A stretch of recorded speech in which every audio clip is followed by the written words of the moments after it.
नमस्कार प्यारे साथियों, जैसा कि हमारा रेगुलर टॉपिक चल रहा है, हम पैसिव वॉइस पढ़ रहे हैं। पैसिव वॉइस में बेसिक स्ट्रक्चर्स मैंने आपको अपडेट कर रखी है, बता दी है। जो रेगुलर व्यूअर्स हैं, जो रेगुलर देख रहे हैं, उनको समझ में आ रहा होगा सब कुछ। आज हम पैसिव वॉइस के कॉमन टाइप से अलग इंट्रोगेटिव यानी कि प्रश्नवाचक वाक्यों को कैसे हम पैसिव वॉइस में कन्वर्ट करते हैं, चेंज करते हैं, उन रूल्स को देखेंगे। बेसिक रूल आपने सभी ने देख लिए हैं। आज हम बेसिक रूल के बेस पर ही इंट्रोगेटिव यानी कि प्रश्नवाचक वाक्यों के तरफ जाएंगे। आप बड़े ध्यान से देखिए। रूल्स मैंने सामने लिखे हुए हैं। ऊपर लिखा हुआ है प्रश्नवाचक पैसिव वॉइस वाक्य बनाना। ओके, अब इंट्रोगेटिव जो मैंने आपको सेंटेंस फ्रेमिंग सिखाई थी गौरव टाइम्स यूट्यूब पर, जब आप देखते हैं तो आपको वो सब चीजें मिल जाएंगी। जिन बच्चों की क्लासेस छूट गई हैं वो देख सकते हैं। तो मैंने आपको बताया था कि प्रश्नवाचक वाक्य डूडर से भी बनता है, हेल्पिंग वर्ब से भी बनता है और WH वर्ड से भी बनता है। ओके, अभी हम सबसे पहले देखेंगे कि डू, डज, डिड।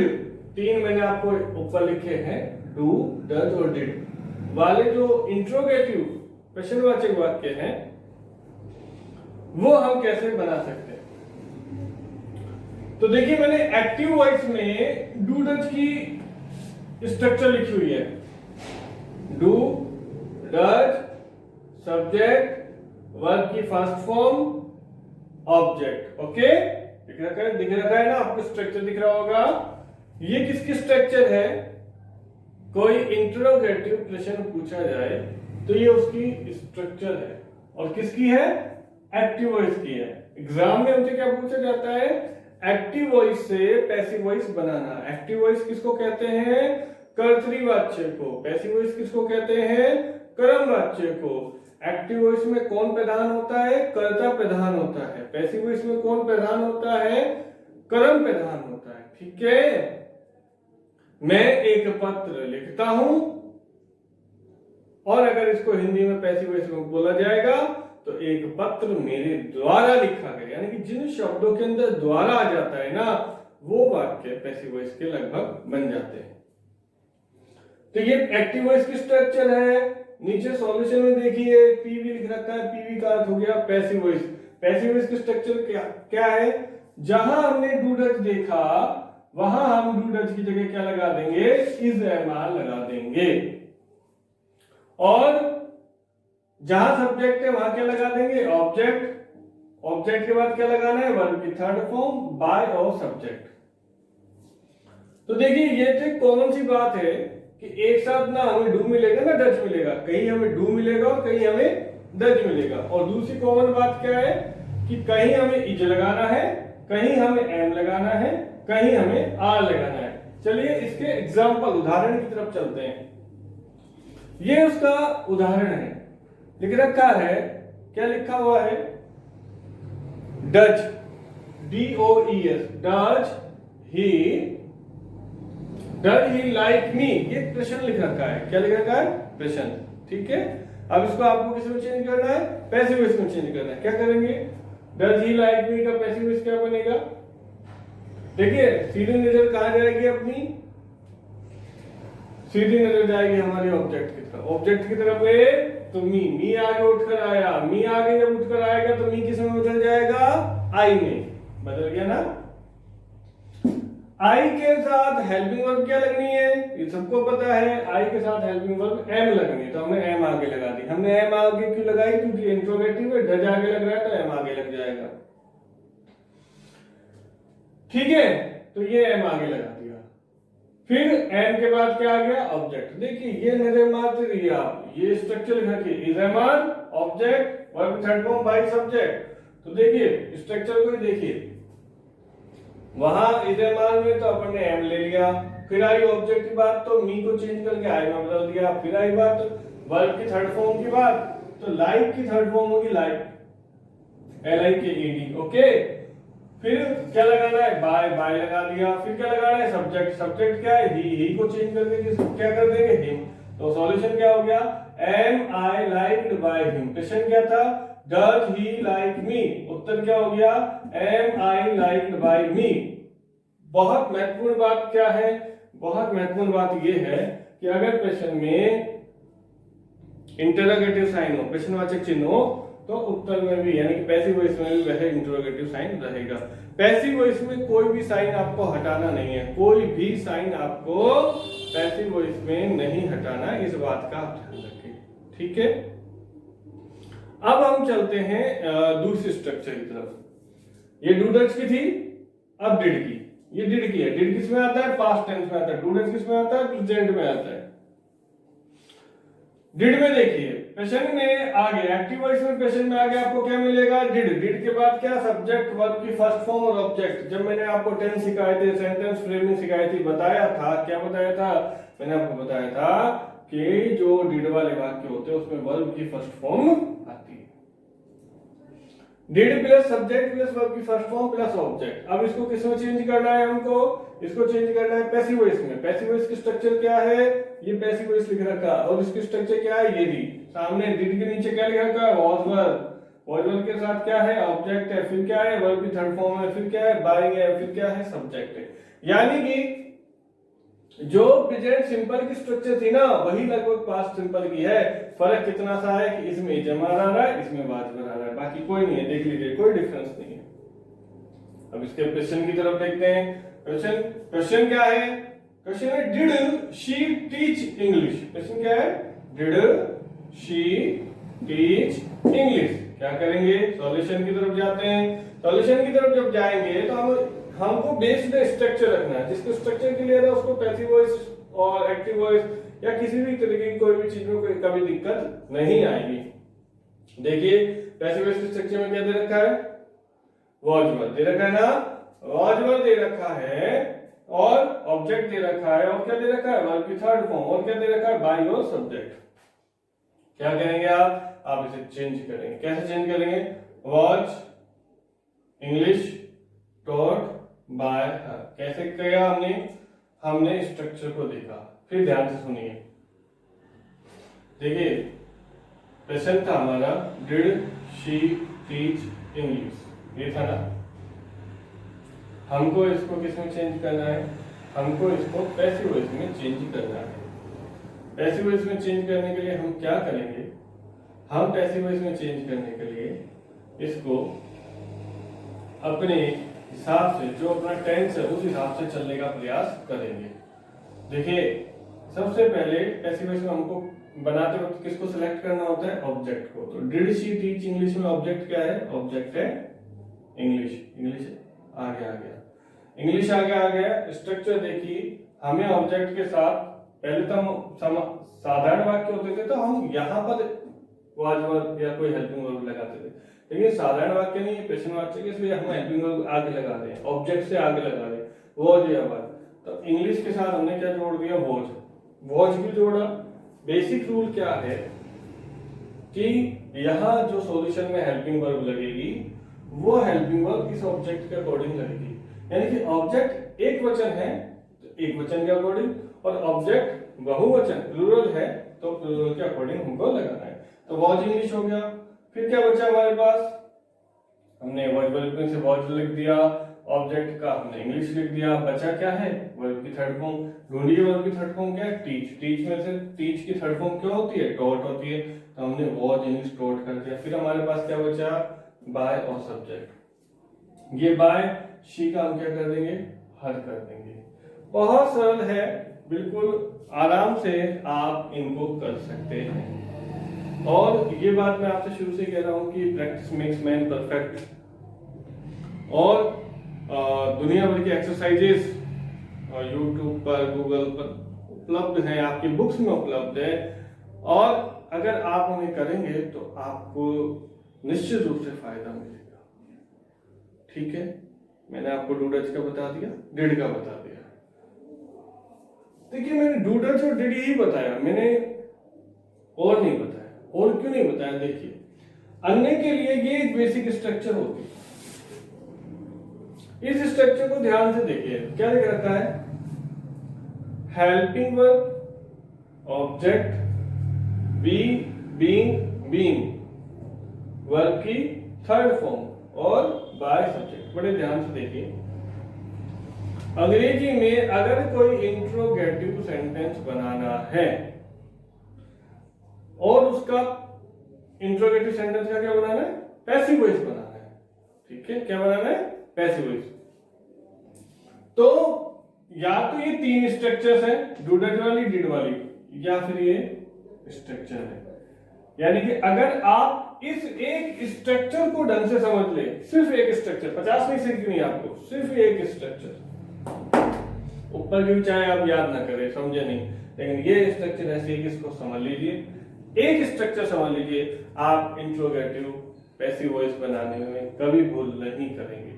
बहुत सरल स्ट्रक्चर देखिए, क्या दे रखा है, हेल्पिंग वर्ब। सबसे पहले इंट्रोगेटिव सेंटेंस का जब हम पैसिव वॉइस बनाते हैं तो हम सबसे पहले क्या लिखते हैं, हेल्पिंग वर्ब। ओके, ये हेल्पिंग वर्ब कौन सी होगी, ये हेल्पिंग वर्ब इस ऑब्जेक्ट के अकॉर्डिंग होगी। ऑब्जेक्ट देखना है आपको, ठीक है, ऑब्जेक्ट जैसा होगा वो हेल्पिंग वर्ब यहाँ पर लगा दी। जैसे हमने इस वाक्य में यहाँ पर ऊपर था, ऑब्जेक्ट यहाँ आई आया तो हमने हेल्पिंग वर्ब एम लगा दी। ठीक है, तो हेल्पिंग वर्ब उसके अकॉर्डिंग लगानी है। ओके, फिर देखिए तीन चीजें हमारे अलग लगती हैं, कभी हम वाक्य में बी लगा देते हैं, कभी हम बीइंग लगा देते हैं, कभी हम बीइंग लगा देते हैं और कभी हम बीइंग लगा देते हैं। ओके, जितने भी वाक्य मॉडल्स के बनेंगे, ध्यान से सुनिए, जितने भी वाक्य can, could, may, might, shall, should, will, would, इनके बनते हैं ना मॉडल्स के, मस्ट वगैरह के, तो मॉडल्स में आपको क्या लगाना होता है, बी, ई, बी। जितने भी वाक्यों में आईएनजी फॉर्म आती है, क्या आती है, आईएनजी, यानी तीनों कंटिन्यूअस, कंटिन्यूअस का पैसिव वॉइस बनाएंगे तो हम क्या लगाते हैं, बीइंग लगाते हैं। सब सिखाया हुआ है आपको। बचा क्या है, बचा बीइंग है। बीइंग में क्या करना है, बीइंग का लगता है तीनों परफेक्ट, प्रेजेंट, पास्ट और फ्यूचर में जो तीनों क्या है, परफेक्ट टेंस है ना, वहां पर हम क्या लगाते हैं, वहां हम बीइंग लगाते हैं। ओके, तो यहां क्या लगा देंगे, बीइंग लगा देंगे। कंसेप्ट क्लियर होना चाहिए हमारा। ओके, अब देखिए ये स्ट्रक्चर अगर आपने फॉलो कर ली तो आपको कोई भी इंट्रोगेटिव सेंटेंस बनाने में कभी भी दिक्कत नहीं होगी। एक्टिव टू पैसिव चेंज का स्ट्रक्चर है ये, पैसिव चेंज का किसका है, मैं यहां और लिख देता हूं, passive change, PASSIVE, passive change, यानी कि एक्टिव टू पैसिव बनाना है तो ये आपको स्ट्रक्चर ध्यान में रखनी है। ओके, क्या करना है, हेल्पिंग वर्ब, ऑब्जेक्ट, अगर उस वाक्य में बी जरूरी है तो बी लगाना, बीइंग जरूरी तो बीइंग लगाना और बीइंग जरूरी तो बीइंग लगाना। थर्ड फॉर्म, ये एक बेसिक चीज है, 50 बार समझा दिया आपको। पैसिव वॉइस में हमेशा वर्ब की थर्ड फॉर्म आती ही है। क्या आती है, वर्ब की थर्ड फॉर्म, ये लगा दिया। लास्ट में बाय सब्जेक्ट, बी बाय और सब्जेक्ट। चलिए इसके एग्जांपल्स की तरफ चलते हैं, आपको थोड़ा और अच्छी तरीके से समझ में आ जाएगा। ये एग्जांपल है, एग्जांपल में क्या दे रखा है, हैज।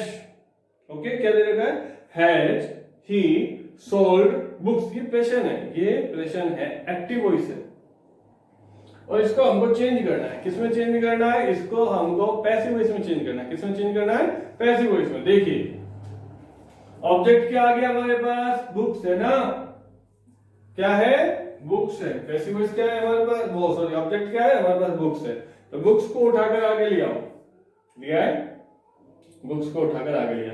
भाई बुक्स को उठाकर आगे लिया तो बुक्स अकेला थोड़ी आएगा, बुक्स के साथ हमें कोई ना कोई क्या लगानी है, हेल्पिंग वर्ब लगानी है। हेल्पिंग वर्ब प्रेजेंट में तो लग रही है, लेकिन हमने सॉल्यूशन में लगाई है हैव। क्यों लगाई है, ये बात अभी मैंने आपको समझाई थी कि जो ऑब्जेक्ट होता है उसके अकॉर्डिंग हमको हेल्पिंग वर्ब लगानी है। ओके, ये बात बिल्कुल ध्यान रखिए। तो बुक्स से पहले हमने क्या लगा दिया, हैव लगा दिया। फिर आती है बात हैव वाला वाक्य, हैड वाला वाक्य, हैज वाला वाक्य, उनका जब भी हम पैसिव वॉइस बनाएंगे तो उसमें क्या लगता है, बीइंग लगता है। ये एक नोटिस करने वाली बात है कि बच्चे कुछ गलतियां क्या कर देते हैं कि वो हैव के साथ ही यहाँ बीइंग लगा देंगे। यहाँ बीइंग नहीं लगेगा, बीइंग लगेगा हैव लिखने के बाद बुक्स, और बुक्स यानी हैव, हैज है, वो कुछ भी लगाएंगे उसके बाद हमको ऑब्जेक्ट, और ऑब्जेक्ट के बाद ये ध्यान रखिए चाहे बी आएगा चाहे बीन आएगा चाहे बीन आएगा, वो हमें ऑब्जेक्ट के बाद लगाना है। फिर नेचुरली क्या लगानी है हमको, वर्ब की थर्ड फॉर्म। क्या लगानी है, वर्ब की थर्ड फॉर्म, और बाय सब्जेक्ट। तो हैज ही सोल्ड बुक्स, इसका सॉल्यूशन क्या बन गया, have books. Been third form हैजर वाले, देखो एक बेनिफिट वाला, एक लॉजिक वाली बात बताता हूं, जितने भी हैजर वाले, विल हैव, शैल हैव वाले वाक्य होंगे ना, उनमें ऑलरेडी प्रश्न में थर्ड फॉर्म होती है, उसको चेंज मत करना, ये गलती कभी मत कर देना। क्यों, जो वाक्य हैजर वाले होते हैं उनमें ऑलरेडी थर्ड फॉर्म होती है, वो थर्ड फॉर्म में आपको मेहनत नहीं करनी, जो थर्ड फॉर्म याद है रखिए, वो थर्ड फॉर्म याद लगा। Have books been sold by him. प्रश्न था has he sold books, solution है have books been sold by him. Okay, एक और उदाहरण देख लीजिए, कैन आई सी इट, ये मॉडल का है, ये क्वेश्चन किसका है, ये मॉडल का है। मॉडल्स के बारे में मैंने कल भी बता दिया था, विल शैल वाला भी वाक्य, फ्यूचर का जो सिंपल का वाक्य है ना, वो मॉडल्स वाले ही समझो, क्योंकि नेचुरली उसमें विल शैल आता है, तो उसमें बी लगा देते हैं हम। क्या लगा देते हैं, बी लगा देते हैं। इसमें भी हम क्या लगाएंगे, देखो कैन आई सी इट, ये क्वेश्चन है ना। अब इसका सॉल्यूशन बनाना है।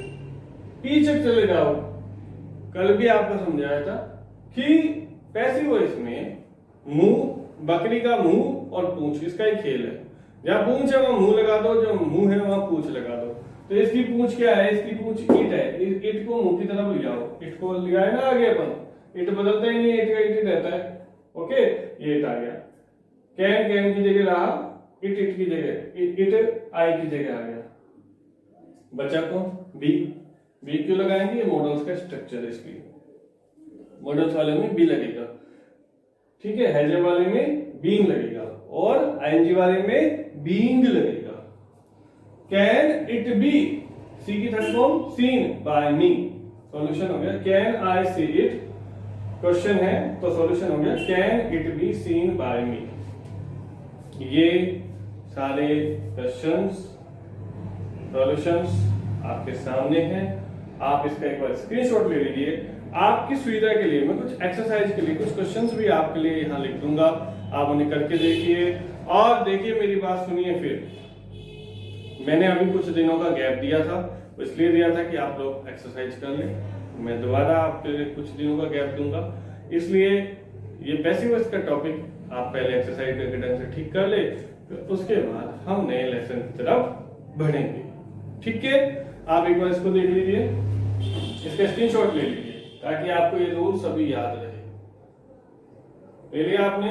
ओके, अब मैं इसको इरेज कर रहा हूं, और फिर मैं कुछ क्वेश्चंस आपके लिए लिखूंगा।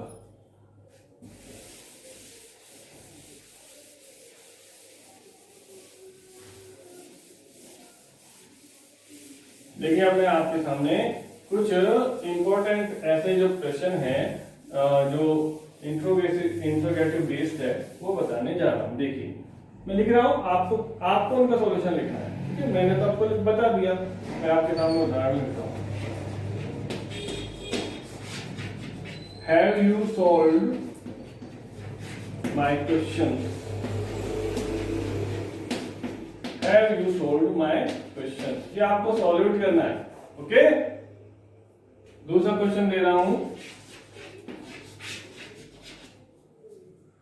Do you play hockey? HOCKEY. Do you play hockey? Next है, Did she find my purse? सब सॉल्व करने हैं आपको।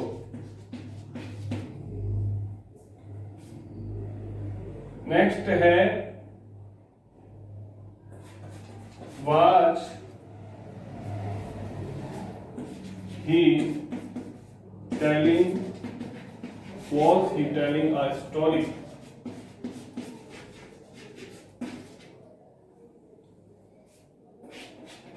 Will he have joined, JOINED? Will he have joined our company? ठीक है, ही CUMPANY कंपनी हो गया। और इज शी